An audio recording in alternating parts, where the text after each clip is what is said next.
Olá, acompanhe agora o Jornal Panorama, que traz para você a cobertura das atividades da Assembleia Legislativa do Espírito Santo. E esses são os nossos destaques de hoje. Deputados reagem a fechamento de comarcas no interior.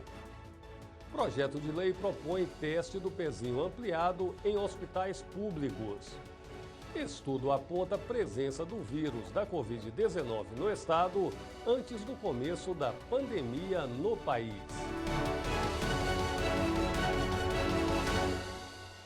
Veja como foram os trabalhos em plenário no segundo dia de sessão da semana. A repórter Patrícia Bravin traz as informações.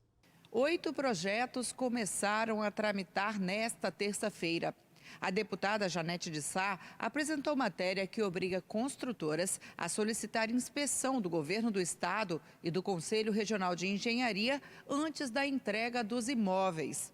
Outro destaque é a proposta do deputado Dr. Hércules, que determina que os recém-nascidos tenham direito ao teste de triagem neonatal, o teste do pezinho ampliado. O teste do pezinho atual, ele detecta cerca de 6 doenças que poderão desenvolver no futuro e comprometer a vida dessa pessoa. O teste de pezinho ampliado, ele pode detectar até 50 doenças e você evitar que uma pessoa possa morrer muito cedo. Algumas doenças as crianças morrem até 3 anos de idade e outras vão sofrer muito a vida fora. Então isso fica muito barato hoje para o Estado fazer o teste de pezinho ampliado. Caro é para quem tem que sofrer a vida inteira com uma doença grave, com uma deficiência muito difícil de se desenvolver na vida comum e também o sofrimento da família, porque a pessoa vai ficar com várias deficiências que poderão naturalmente levar uma vida de muito sacrifício. Parecer do Conselho Nacional de Justiça favorável ao fechamento de 8 comarcas no interior do estado gerou reações em plenário. Deputado Renzo Vasconcelos propôs à Casa formar uma frente parlamentar sobre o assunto. O deputado pastor Marcos Mansur classificou o fato como retrocesso social. Nosso posicionamento é um posicionamento contrário ao fechamento das comarcas, porque entendemos que é um retrocesso social.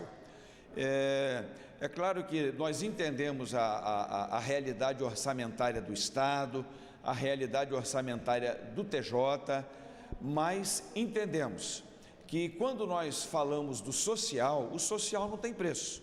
Nós estamos falando de dignidade, de valorização de municípios, de lugares que não podem sofrer as consequências de um problema, às vezes até monetário. Então, o nosso apelo aqui é no sentido de que as comarcas sejam preservadas, porque as comarcas levam desenvolvimento e levam dignidade para os municípios. Esse é um ponto. O segundo ponto é exatamente uma questão até de direito de cada cidadão, que ele tem que ter direito à defesa, tem que ter direito de acesso à justiça. Eu chamei a atenção da Assembleia para a gente, de repente, criar uma frente parlamentar e discutir isso melhor, discutir inclusive o repasse para o Tribunal de Justiça.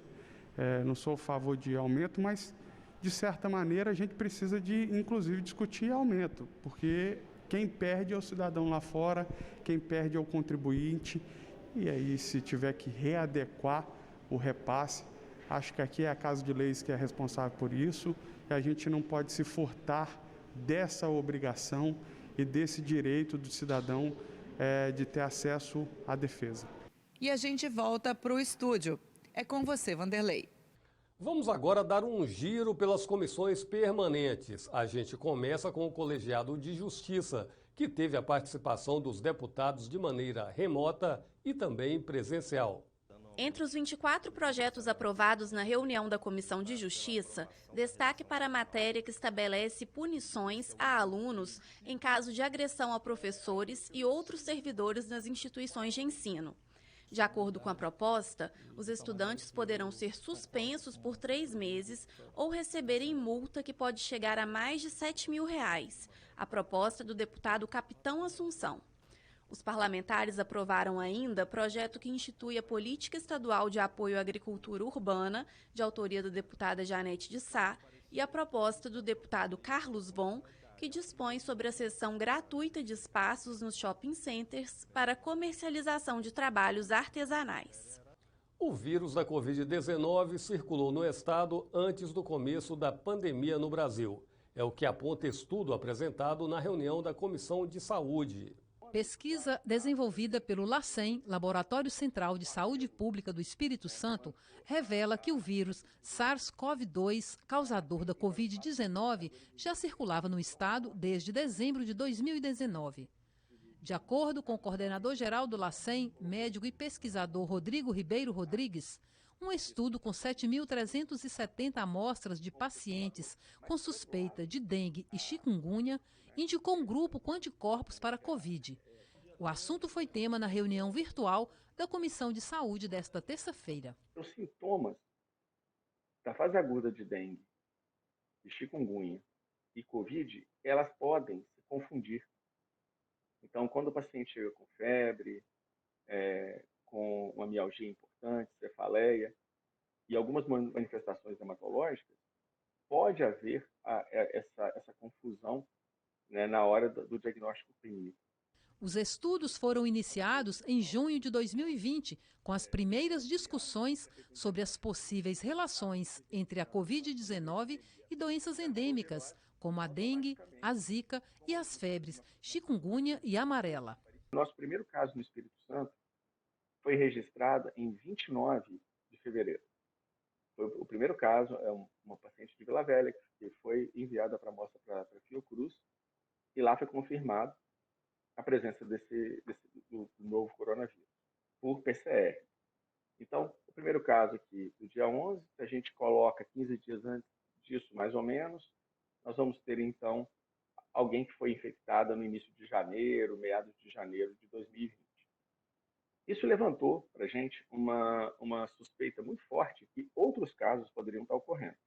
Das 7.370 amostras analisadas, 210 foram positivas para a presença de anticorpos específicos para a SARS-CoV-2. Desses, 16 pacientes tiveram coleta de sangue anterior ao dia 26 de fevereiro, antes do primeiro caso identificado pelo exame PCR no Brasil. A pesquisa contou com o apoio do Núcleo de Doenças Infecciosas da Universidade Federal do Espírito Santo, UFES, e do Instituto de Higiene e Medicina Tropical da Universidade de Nova Lisboa, Portugal. A primeira amostra positiva para IgG anti-SARS-CoV foi coletada em 18 de dezembro. O que sugere que provavelmente essa pessoa foi infectada ou no início de dezembro ou em meados de novembro de 2019. O que sugere que esse vírus já estava circulando aqui antes do anúncio oficial chinês. Quando esse trabalho foi publicado, nós não tínhamos ainda a notícia da equipe da OMS, que foi enviada para o laboratório chinês em Wuhan, para fazer uma investigação em campo. E se os senhores acompanharam essa semana, eles soltaram alguns relatórios. Os relatórios não foram liberados na sua íntegra, mas alguns recortes desses relatórios foram divulgados amplamente. Um deles sugere que o vírus já estaria circulando na China muito antes do que foi anunciado. E o mais interessante é que esse vírus, provavelmente, ele já estava circulando em meados de agosto do ano passado, quando ninguém pensava na ocorrência de uma doença como essa. E aí fica muito fácil entender por que essa doença se espalhou de uma forma tão vigorosa pelo mundo afora. Segundo o coordenador, essas informações trazem contribuições importantes ao SUS, Sistema Único de Saúde. Esse trabalho ele foi submetido a uma revista científica internacional chamada PLOS ONE, é uma revista americana de circulação mundial. E ela já foi aceita, está publicada, ela obteve uma quantidade de acessos nos primeiros dias que foi surpreendente, porque para um artigo recém-publicado, tem mais de 2.000 downloads em 15 dias, significa ou a gente acertou em alguma coisa ou a gente errou bem feio e está todo mundo querendo descobrir onde a gente errou. Mas a gente acredita que, na verdade, a relevância do assunto e a possibilidade de outras pesquisas na mesma linha motivaram o interesse das pessoas por esse trabalho. Um fenômeno importante é que, da mesma forma como nós temos dengue e chikungunya como uma síndrome febril, né, às vezes de origem desconhecida, existem outras manifestações que podem também ser confundidas com Covid. O Colegiado de Educação agendou audiência pública para discutir a vacinação dos professores e funcionários das escolas. No encontro, os deputados definiram a agenda de debates das próximas semanas. O colegiado vai realizar uma audiência pública na segunda-feira, dia 1º de março, para tratar sobre a vacinação dos profissionais de educação. E no dia 8, uma reunião para ouvir as demandas de familiares de crianças com transtorno de déficit de atenção e hiperatividade, transtorno opositivo desafiador e dislexia.